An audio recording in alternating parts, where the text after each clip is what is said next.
अरे भाई, अगर पत्थर चलता है तो मंदिर से नहीं चलता है, मस्जिद से ही पत्थर चलता है। आतंकवादी मिलते हैं तो मस्जिद से ही निकलते हैं। कमजोर थे तो पाकिस्तान कैसे ले लेते? एक दौर था वो बंटवारा हुआ, आप बताइए कमजोर थे तो पाकिस्तान कैसे ले लेते? लेकिन इस्लाम का कोई सिद्धांत फॉलो कर रहा तो मोदी जी कर रहे हैं। देखिए अख्तर साहब, यही एक सिद्धांत है क्या इस्लाम? सुप्रीम कोर्ट ने इस पे संज्ञान लिया और संगोड में जो वक्फ बोर्ड है उसमें हिंदुओं का क्या काम, और दूसरा क्या जो हिंदू हैं तिरुमाला में, श्राइन में जितने बोर्ड है उसमें मुस्लिम लोगों को स्वीकार करेंगे, ये भी सवाल पूछा जिसका जवाब नहीं था। तो जिसके साथ जवाब वकील साहब के पास नहीं था, या फिर उन्होंने अपनी दलीलें कुछ और रखी। तो अब 5 मई को अगली सुनवाई है। इस तक अख्तर साहब आप किस तरह देखते हैं? भारतीय न्याय व्यवस्था पर हमें पूरा विश्वास है, जो होगा बेहतर होगा, अच्छे के लिए होगा, बिना उस मालिक के पत्ता भी नहीं हिलता। तो हमें अदालत पर पूरा भरोसा है, जो अदालत का निर्णय होगा सर्वमान्य है, हम पहले से हम स्वीकार कर रहे हैं। उसमें हमें अदालत का जो भी फैसला होगा वक्फ बोर्ड में सर्वमान्य होगा। जो भी अदालत फैसला देगी, खिलाफ दे कुछ भी दे। अरे बिल से नाराजगी है कि नहीं है अख्तर साहब? बिल से नाराजगी नहीं है। बिल से नाराजगी है कि नहीं? ना बिल से नाराजगी है, ना एक्ट से नाराजगी है। मामला चूँकि सुप्रीम कोर्ट में विचाराधीन हो गया, इसलिए मामला सुप्रीम कोर्ट पे है। न्यायालय मुसलमानों में विचाराधीन हो गया तो मुसलमानों में कुछ संदेह पैदा हो गया, ऐसा तो कुछ नहीं हो गया? अरे एक मैसेज चला गया सुप्रीम कोर्ट के इस निर्णय से।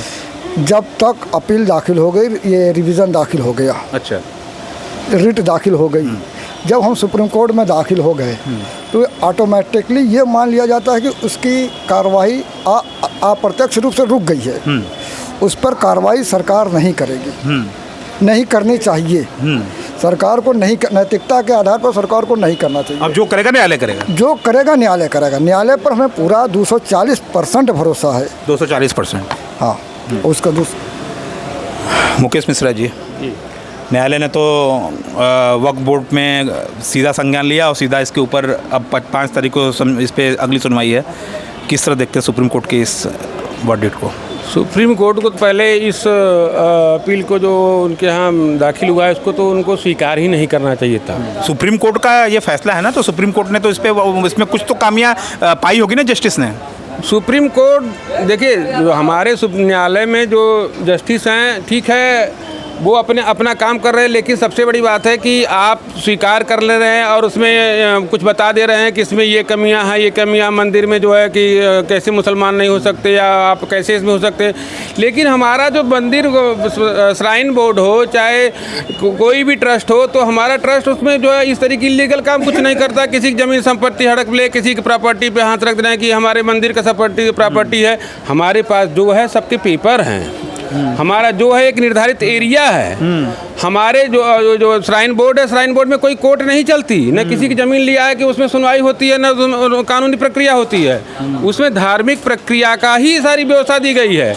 तो इसलिए उसमें मुसलमान का काम नहीं हो जाता। फिर भी बावजूद इसके अभी हमारे जो तिरुमला यहाँ पे जो कर्नाटक में मंदिर बालाजी का मंदिर थे, उसमें जो ईसाई भी थे, उसमें मुसलमान थे। अभी वहाँ के मुख्यमंत्री ने आकर के देखा कि नहीं, यहाँ पे कुछ गलत हो रहा है, उनको दिखाया गया कि क्या क्या फैक्ट गलत है, उनको निकाला गया। हमारा भी महाकुंभ था अखिलेश के ज़माने में, तो वो क्या नाम है उनका, मुख्य आजम खान को उनको चेयरमैन बना दिया गया। तो भाई वो तो न होते हुए भी आप आ रहे हैं, फिर भी हम स्वीकार कर रहे हैं। लेकिन हमारे कोई इस तरीके का नहीं होता कि आप अदालत चलाओ, किसी ज़मीन हड़प लो, बाई यूज वक्त बाई यूज क्या होता है? पेपर लाओ भाई ना। हम अगर किसी प्रकार का मुकदमा कोर्ट में लड़ रहे हैं अपने पक्ष के लिए, तो हम पेपर दे रहे हैं। कोर्ट का ये कहना है कि 500 साल पुरानी फोटो जो पेपर की बात आप कर रहे हैं, 500 साल 600 साल पुराना पेपर कहाँ से लाएंगे? भैया, हम अगर मुकदमा लड़ रहे हैं, तो हम अगर राम मंदिर का मुकदमा लड़ रहे, हमारे पास पेपर था, मैं प्रूफ दिया। मुगल काल के, अरे आप भी प्रूफ दो, मुगल काल का तो भी आप भी मुगल काल के पेपर कैसे लाए? प्रूफ दिए ना, यही तो कोर्ट का कहना है।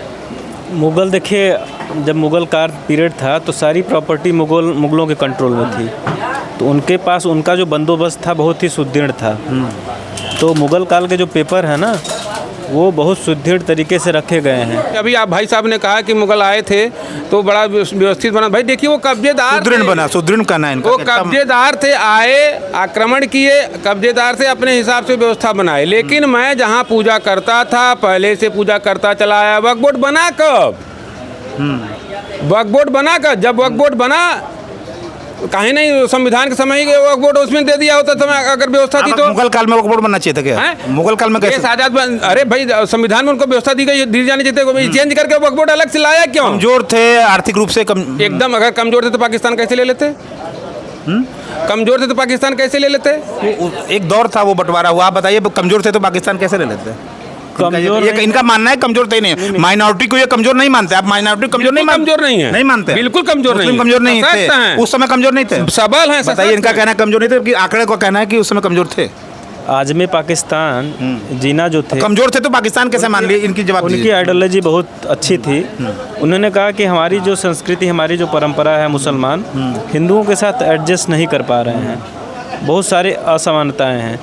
तो उन्होंने, एक ग्रुप था मुस्लिम लीग और पंडित नेहरू का था, तो उन्होंने ये प्रस्ताव किया कि हम लोगों को दिक्कत होगी, तकलीफ़ होगी, इसलिए हमको अलग राष्ट्र दिया जाए। अलग राष्ट्र की मांग किए।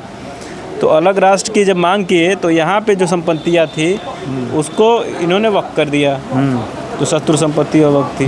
वही लफड़ा है, वक्त है। मुस्लिमों में क्या है, महिलाओं की स्थिति खराब है, एजुकेशन नहीं है, जो आज की साइंस और टेक्नोलॉजी। महिलाओं की स्थिति खराब है, एजुकेशन नहीं है इनका। लेकिन ये कहना है कि अगर कमजोर थे तो पाकिस्तान कैसे बने, इसका आप जवाब दीजिए ना। इनका कमजोर नहीं थे, कमजोर नहीं थे मुस्लिम कभी आज भी आज भी कमजोर नहीं गए। नहीं कहाँ कमजोर है। अच्छा, वक्फ बोर्ड तब कमजोर तो हिंदू है, अच्छा, हिंदू कमजोर है, हिंदू डरा हुआ है। हिंदू डरा हुआ है। हिंदुओं के क्या अंदर बात कोई कर रहे पावर, हैं? 56 इंच का सीना मोदी जी कहते हैं, डरा हुआ हम कह रहे हैं। हिंदू हमेशा से डरपोक रहा है, ठीक है। और हिंदू किसी देश में डरपोक या कायर?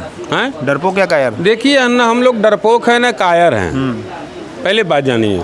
हमने डरपोक है ना कायर हैं। इनका बयान में नहीं नहीं, आप कह सकते हैं भाई, आप मैं नहीं कर रहा हूँ, इनके हिसाब नहीं, वो कह सकते ये तो कह ही रहे हैं। नहीं, हम लोग आपके सामने कह रहे हैं। नहीं, ये कहा जा सकता है कि डरपोक हैं, हम लोग डरपोक नहीं है। लेकिन क्या है कि हमारी ऐसी व्यवस्था है क्या कि व्यवस्था है? सर्वधर्म समभाव का बात है, विश्व बंधुत्व की कामना हम करते कहाँ हैं। सर्वधर्म संभाव चला गया? अब लेकिन- कहाँ चला गया? अरे भाई, हमारे मामले में जब आप हस्तक्षेप करेंगे तब तो हमें वो लड़ना पड़ेगा ना। नफरत की आंधी देश में चल रही है कि नहीं वकील साहब? अरे नफरत का वक्फ बोर्ड संसद ने पास किया, बहुमत से पास किया। मुर्शिदाबाद की बात- मुर्शिदाबाद की बात मर्डर कर कर दे रहे हैं, अभी दिल्ली में आप मर्डर कर दे रहे हैं। अभी ममता जी कह रही हैं, ममता के बयान को सुन लीजिए। जी। ममता जी ये कह रही हैं कि योगी जी भोगी हैं और ये बीजेपी और बीएसएफ मिल के करा रही है। देखिए, ममता जी को वो खुद एक ब्राह्मण है। वो ममता बानो है, असल में उनको ममता जी मत कहिए, ममता बानो कहिए। कैसे कहिए कि देखिए, बंगाल जो अवैध माइग्रेटेड जो बांग्लादेशी हैं उनको आपने लिया, उनका आधार कार्ड बनाया, अपना वोटर बना लिया, उसी से आप राजनीति कर रही हैं। उनको अब लग रहा है कहीं बीजेपी आ जाए, इस पर हमारा बैन न हो जाए। दूसरी बात, अगर ममता बानो इस तरीके से करीब हमारा कुंभ चला, कुंभ को कहाँ कहा उन्होंने? मृत्यु कुंभ कहा। तमाम तरह के उसके बारे में उन्होंने बहुत, जो कि इतना गलत शब्द नहीं बोलना चाहिए। अगर वो ब्राह्मण होती, हिंदू होती, तो इस तरीके के शब्द बोलने के पहले उन्हें सोचना चाहिए था। राष्ट्रपति शासन लगा दीजिए, भारतीय जनता पार्टी से कहिए राष्ट्रपति शासन तो लगा सकती है ना भाजपा। देखिए, ये भारतीय जनता पार्टी पूरी कानून को लेकर चलना चाहती है, अवैध बिल्कुल नहीं करना चाहती। न 356 अवैध है क्या? चाहता है, कर देना चाहिए। 356 अवैध है? नहीं, अवैध नहीं है। 134 बार इस हिंदुस्तान में 356 का दुरुपयोग हुआ है। दुरुपयोग कैसे करे? प्रयोग हुआ है। दुरुपयोग हुआ है। दुरुपयोग हुआ है। दुरुपयोग किया उन्होंने, वो दुरुपयोग किया। लेकिन यहाँ पर मोदी जी को प्रयोग करना चाहिए 356 का, लेकिन नहीं कर रहे हैं। कि नहीं, लोग देखें क्यों नहीं कर रहा है? हिंदू डरा हुआ है, कम से कम देखो, डरो, सीखो, आगे बढ़ो, लड़ो। नहीं मोदी लड़ोगे जी यही तो तुम्हारा चाहते हैं। अस्तित्व समाप्त हो जाएगा। आपको बताऊं, मोदी इसलिए दिखा रहे हैं कि तुम नहीं लड़ोगे तो तुम्हारा अस्तित्व समाप्त हो जाएगा। मोदी कभी 356 नहीं लगाएंगे बांग्लादेश में। 134, हाँ, बंगाल में, पश्चिम वेस्ट बंगाल में 134 बार जो आर्टिकल का 356 है, जब लॉ एंड ऑर्डर बिगड़ती है, कोई ऐसे क्राइम होते हैं स्टेट में जिस पे जो वहाँ की स्टेट मशीनरी फेल हो जाती है, तो 356 का एक्सरसाइज किया जाता है, सेंटर करता है। लेकिन मोदी नहीं करेंगे। ये जो हो रहा है, यही गवर्नमेंट भी चाहती है कि ऐसे होता रहे, हम देखते रहें। जो कॉमन इश्यूज़ हैं रोज़गार के, डेवलपमेंट के, इसको डेविएट किया जाए। हम अख्तर साहब पे एक बार आते हैं, एक बार अख्तर साहब से बात करते हैं। कितने खुश हैं मुसलमान भाजपा से?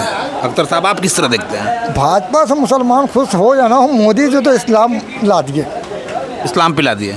मोदी जी, पाकिस्तान में शराब बिकती है, बांग्लादेश में शराब बिकती है, ये दोनों इस्लामिक कंट्री है। जब से मोदी जी चीफ मिनिस्टर हुए, वजीर आला गुजरात सन 2002 से आज तक शराब बंद है। गुजरात में गुजरात में शराब बंद है। जो बादशाह, जो राजा अपने राज्य में शराब बंद करा दे तो इस्लामिक सिद्धांत पर मोदी है कि सऊदी पाकिस्तान का राष्ट्रपति है। क्या बात आपने कही? ये नहीं उत्तर प्रदेश में बंद होना चाहिए, उत्तर प्रदेश में बंद होना चाहिए। बंद तो पूरी जगह होना चाहिए। शराब इस्लाम में भी बंद है, हर जगह बंद है। लेकिन इस्लाम को कोई सिद्धांत फॉलो कर रहा तो मोदी जी कर रहे हैं। देखिए अख्तर साहब, यही एक सिद्धांत है क्या इस्लाम में? लेकिन इस्लाम में से हम दूसरा सिद्धांत बता रहे हैं। दूसरा सिद्धांत सुनिए, अख्तर साहब की बातों को हमें सुनना चाहिए। हमने मोदी जी को बहुत एनालिसिस किया कि ये इनकी क्या बिहेवियरलिज्म है। बहुत अच्छी बात कर रहे हैं अख्तर साहब, थोड़ा आगे। तो हमने जब उनको देखा, एनालिसिस किया, तो उनके अंदर सब लक्षण मुसलमानों वाले। अच्छा, पूरे लक्षण मुसलमान। कैसे? नोटबंदी 8 मार्च को हुई, ठीक। कैलेंडर उठा के देखिए, मंगलवार की रात। अरे तो मंगलामुखी सब नहीं, अख्तर साहब को मंगलवार को रात को नोटबंदी हुई 8 बजे। बुधवार और बृहस्पतिवार ATM बैंक बंद। जब मुसलमान जुमे की नमाज पढ़ के निकला तब से ATM के से 200 की 2,000 500 की नोट निकली। जुम्मे के दिन 8 मार्च 2018 का वक्त रहा होगा जब विश्वनाथ कॉरिडोर का उद्घाटन हुआ था। मोदी जी ने किया था, 8 मार्च को किया था। उस दिन जुम्मे का दिन था, जबकि भोलेनाथ का दिन सोमवार पड़ना चाहिए। अब आइए, बाबरी मस्जिद का फैसला आने वाला था नवंबर में, दिसंबर में, जनवरी में।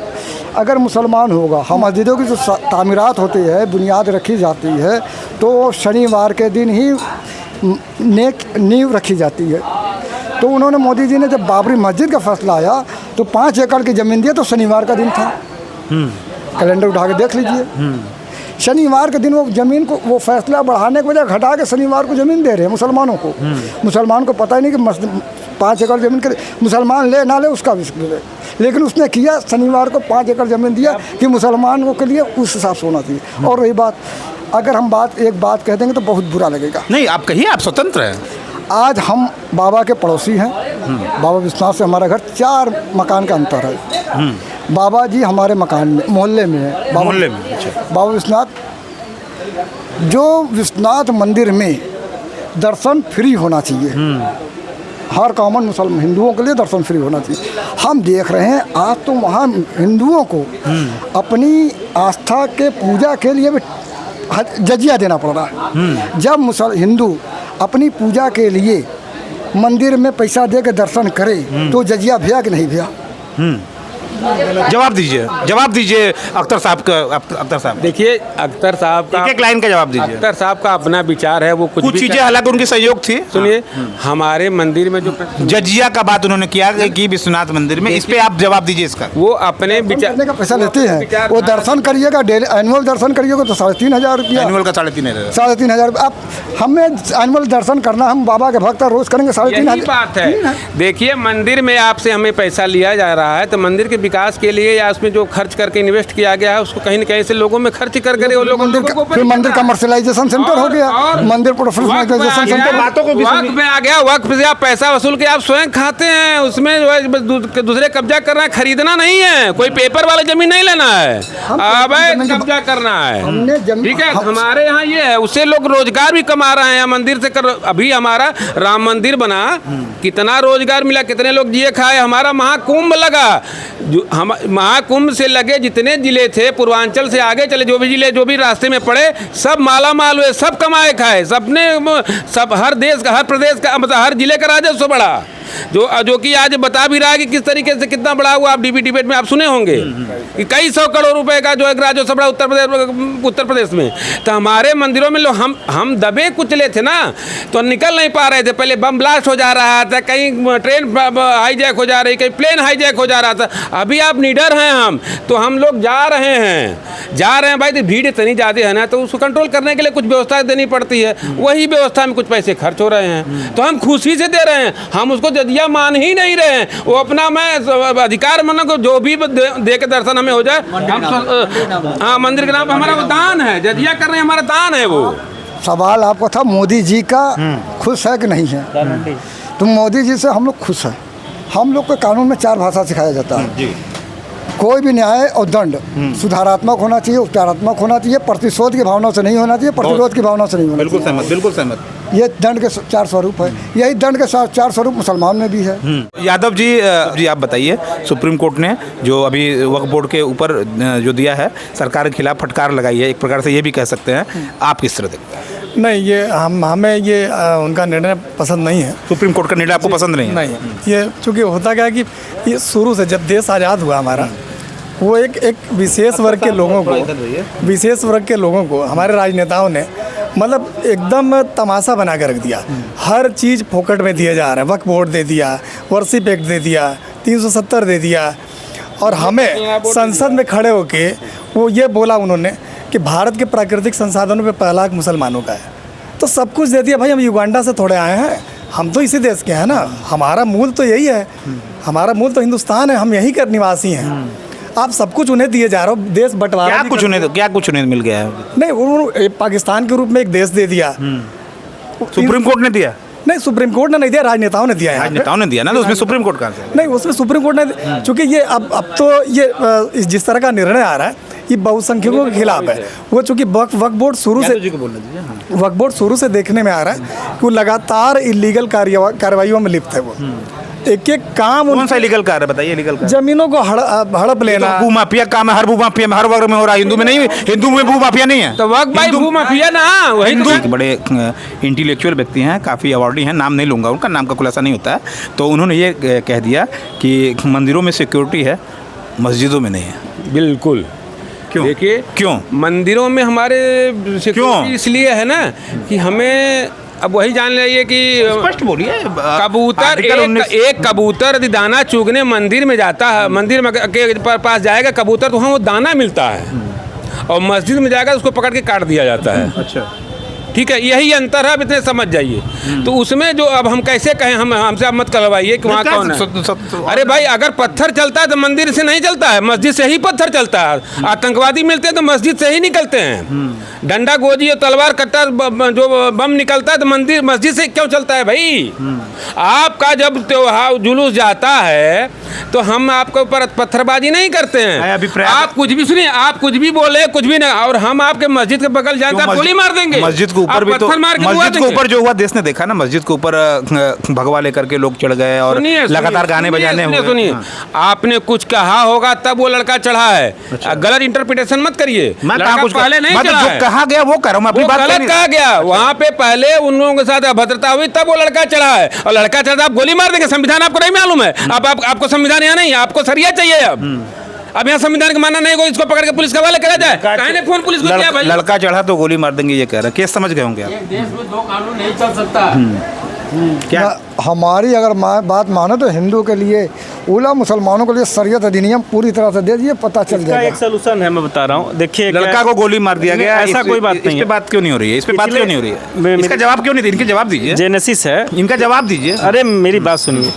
पिछले 3-4 साल में एक नई अवधारणा, एक नई आइडियोलॉजी की जेनेसिस हुई है। कभी ऐसा हिंदुस्तान में नहीं होता था कि हम किसी मस्जिद या मकबरे पे चढ़ के झंडा चल लगाएं। आप भी देखे होंगे, कोई नहीं ऐसा होता था। 2014 की बात। तो ये आइडियोलॉजी है, इसको करवाई जाती है, इस पर रोक लगनी चाहिए, और इस पर भी कानून बनना चाहिए। जो कर रहा है उस पर सज़ा होनी चाहिए। कोई भी, जैसे हिंदू या पाकिस्तान का बंटवारा हुआ तो वो आपसी सहमति से हुआ, लोग बंटवारा कर रहे हैं। तो वो अगर कोई आपको इलीगल या कुछ पॉइंट लगते हैं तो आप उस पर जो विधि संगत जो आपको राइट्स दिए गए हैं उसके अनुसार ही आप जा सकते हैं। आपने कह दिया, मैं कह रहा हूँ, अभी आपने कह दिया कि मंदिरों पर चढ़ रहे हैं, इस पर कानून बनना चाहिए। बिल्कुल बनना चाहिए। मैंने नहीं कहा, इन्होंने एक्सेप्ट कर रहा हूँ। अभी हमारे मुर्शिदाबाद में मर्डर ही नहीं हुआ।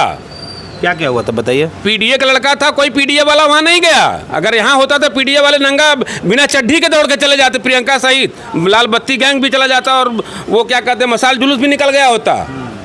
कोई नहीं गया। अभी दिल्ली में भी वो गया, पीडीए का ही लड़का था, कोई नहीं गया। लाल बत्ती गैंग नहीं गई, कोई मिसाल जुलूस नहीं निकला। ठीक है, हमारे मुर्शिदाबाद में जो बच्चे लड़के और बाप बेटे मारे गए, मंदिर को भी तोड़ के तहस नहस कर दिया गया। ये किसी पत्रकार को, किसी मीडिया वाले को नहीं दिखा। हमारा एक लड़का चढ़ गया तो उसी को प्रमाण बना के एक साइड ट्रेसर आप लोग चला देते हो। अरे मुर्शिदाबाद का देखो ना, चल रहा भाई, सारे मंदिरों को हमारे वहाँ तोड़ दिया गया। हिंदुओं के साथ अन्याय क्यों? सिर्फ एक ही इन कह रहे हैं हमारा लड़का चढ़ गया तो सिर्फ इसी को मुद्दा बनाया जा रहा है, हिंदुओं के साथ अन्याय। अरे आपकी सरकार, आपका गृह मंत्री, आपके साथ अन्याय होगा भाजपा तेरे जमाने में। दुखद है ना, 11 सालों में अगर आपके साथ अन्याय, सरकार आपकी, सबको भाजपा के आप समर्थक हैं और सरकार भाजपा की सब कुछ ये है, तो बड़ा हम भाजपा के समर्थक नहीं हैं। अच्छा, देखिए, हम हिंदुत्व के समर्थक, हम हिंदुत्व के समर्थक हैं, राष्ट्रवाद के समर्थक हैं। जहाँ भी राष्ट्रवाद का और कानून का विरोध होगा, संविधान का विरोध जी के होगा, समर्थक आप नहीं हैं। हम बाबा साहब भीमराव अंबेडकर के मूल संविधान को मानते हैं। जितने अमेंडमेंट है सबको कैंसिल कर देना चाहिए, एक भी अमेंडमेंट हमें स्वीकार नहीं है। बाबा भीमराव अंबेडकर से ज्यादा कोई पढ़ा लिखा था भाई? उन्होंने क्यों नहीं सेकुलर डाल दिया, क्यों नहीं समाजवाद डाल दिया? ये 78 जो इन्होंने जो अमेंडमेंट क्यों कर दिया भाई, क्यों कर दिया? हमारा मूल संविधान चाहिए, आपको आपका मूल संविधान, हमारा मूल संविधान चाहिए। नहीं सर, ऐसा नहीं है। संविधान में Keshavdev Bharati versus state of India, union of India में कहा गया है कि संविधान में संशोधन हो गए। उसमें बहुत बड़ा डिस्कशन 71 में हुआ था। जो बेसिक स्ट्रक्चर है संविधान का, उसको चेंज नहीं किया जा सकता है। हम वक्त पे थे और अब सबसे एक मिनट बात करेंगे और शो का समापन करेंगे। जनता पब्लिक हमारे साथ है, मुद्दे से न भटके और मुद्दे से जनता न भटके और एक वक्त में कंक्लूजन है। कंक्लूजन में अब देखिए, क्या सुप्रीम, आप वकील हैं, आप बेहतर जानते होंगे, संविधान को भी बेहतर जानते हैं, कानून को भी बेहतर आप जानते हैं। तो शुरू यादव जी से करते हैं। अंतिम राउंड है, कंक्लूजन राउंड है, दर्शकों को समझ में आ जाए सब कुछ। क्या सोचते हैं वक्फ बोर्ड को सुप्रीम कोर्ट, अभी सुप्रीम कोर्ट जो मामला गया है, आप क्या हो सकता है आगे? क्या 5 मई को जो सुनवाई होने वाली है उसमें क्या क्या होने के चांसेस हैं? नहीं, इसमें हिंदुओं के पक्ष में आएगा निर्णय। हिंदुओं के पक्ष में निश्चित तौर पर हिंदुओं के पक्ष में आएगा। और चूंकि इसलिए आएगा निर्णय कि इतने घोटाले, इतने अनैतिक कार्य उस वक्फ बोर्ड को लेके चल रहे थे देश में, तो निश्चित तौर पे ये आएगा हम लोगों के पक्ष में, हिंदुओं के पक्ष में। देखिए, कंक्लूजन है, ज़्यादा लंबा समय नहीं। सुप्रीम कोर्ट ने एक मुद्दा उठाकर फेंक दिया है, लेकिन उनको ऐसा करना नहीं चाहिए। तो संविधान वो संसद के नीचे, नेक्स्ट संसद से ऊपर है। संसद यदि कानून बनाती है ना, उसको उनको फॉलो करना है। लेकिन उन्होंने जो इंटरप्रिटेशन करके जो इन्हें अनाधिकृत बयान देने का काम किया, ये तो गलत है। फिलहाल तब भी हम जानते हैं कि हम इतने प्रमाण देंगे कि हमारे पक्ष में निर्णय आएगा और वक्फ बोर्ड के पक्ष में निर्णय, जो अमेंडमेंट हुआ है उसके पक्ष में निर्णय आएगा। जो देश में 2 अदालतें नहीं चलती हैं। जो वक्फ बोर्ड के मामला सुप्रीम कोर्ट में, कंक्लूजन है, हाँ, सुप्रीम कोर्ट में विचाराधीन है। विचाराधीन है, या जिन्होंने अपीलें या PIL दाखिल किया उनको अधिकार है, बिल्कुल अधिकार है उनका, उनका अधिकार, उनका अधिकार है। अब इस मामले में बहस होगी, सब लोग अपना अपना पक्ष रखेगा। पक्ष में उधर से भी विद्वान अधिवक्ता रहेंगे, इधर से भी विद्वान अधिवक्ता रहेंगे। अब जैसा तर्क रहे, जैसा एविडेंस करे, वैसा फैसला आवेगा। मिश्रा जी, क्या लगता है, क्या है सुनवाई में क्या होगा? आंशिक संशोधन के साथ वक्फ बोर्ड का जो बिल है वो पास होगा। उसको सुप्रीम कोर्ट अपने आर्डर में पूरी तरह से ग्रीन सिग्नल देगी। आंशिक संशोधन करने का एक दिशा निर्देश दे सकती है, इसके अलावा कुछ भी नहीं करेगी। कारण यह है कि वसुधैव कुटुंबकम को मानने वाला हमारा देश है। इसमें निश्चित पहली सुनवाई में क्यों नहीं कर दी? नहीं, समय देना चाहिए। अगर किसी ने किस आर्टिकल में आंशिक संशोधन करेंगे, ये किस आर्टिकल में करेंगे? लेकिन किसी भी आर्टिकल में, जिन आर्टिकल में उन्होंने जवाब मांगा है सरकार से, अगर सरकार उसमें जवाब, आर्टिकल का नाम बताइए, 13, 14, 48। जिन सेक्शंस पे, मिश्रा जी को सुन लीजिए, जिन सेक्शंस पे, जिन आर्टिकल्स पे सुप्रीम कोर्ट ने सरकार से जवाब मांगा है कि इनके विषय में आपका क्या विचार है, क्यों आपने इसका क्या प्रमाण है। सरकार ऑलरेडी जवाब दे चुकी है। मेरे को अभी जवाब नहीं मिला है। हाँ, देखिए मैं बता रहा हूँ, वक्फ पे जो संशोधन हुआ आर्टिकल में, ऑलरेडी जवाब उसका सरकार ने, अभी बात करते हैं। हाँ, सरकार ने दे दिया है।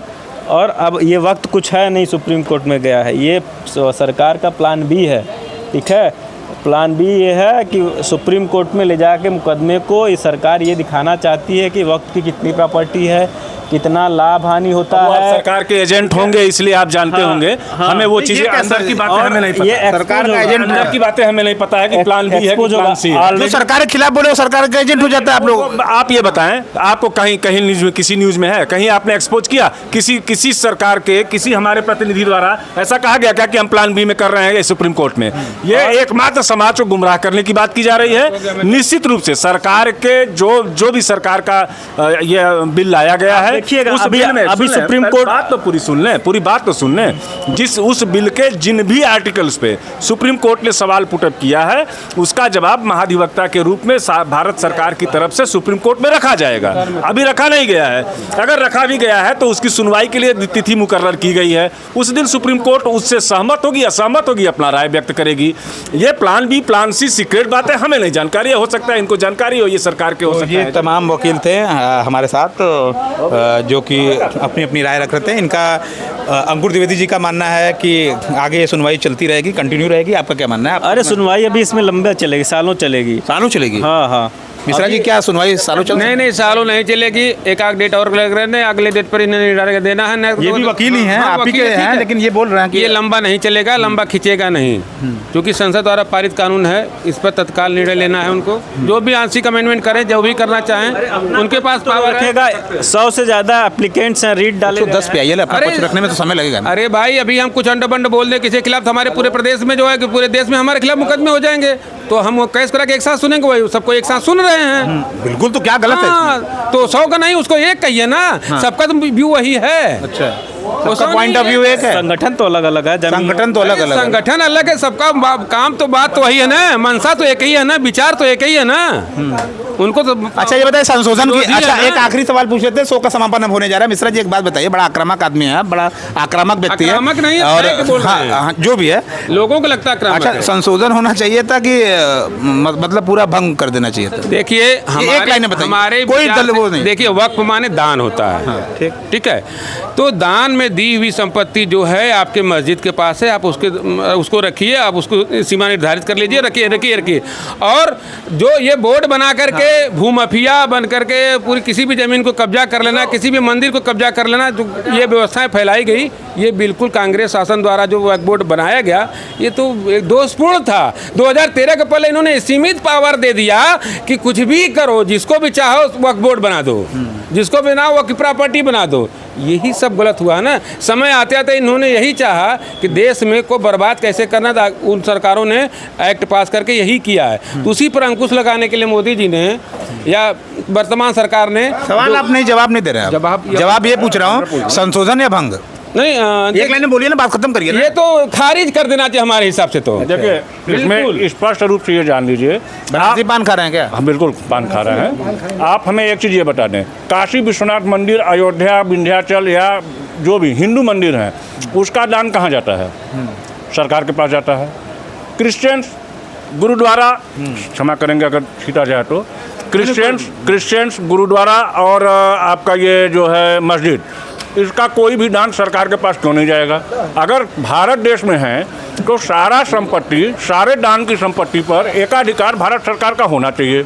मंदिर के दान से आपका विकास होगा और मस्जिद का दान में आपका खाली धर्म प्रचार होगा। ये कैसे दोगली राजनीति? हाँ, उस समय अगर इस तरीके की व्यवस्था की गई, उस समय की मांग रही होगी। आज की मांग ये है कि नहीं, सबको समान अधिकार, सबके दान में सरकार का अधिकार।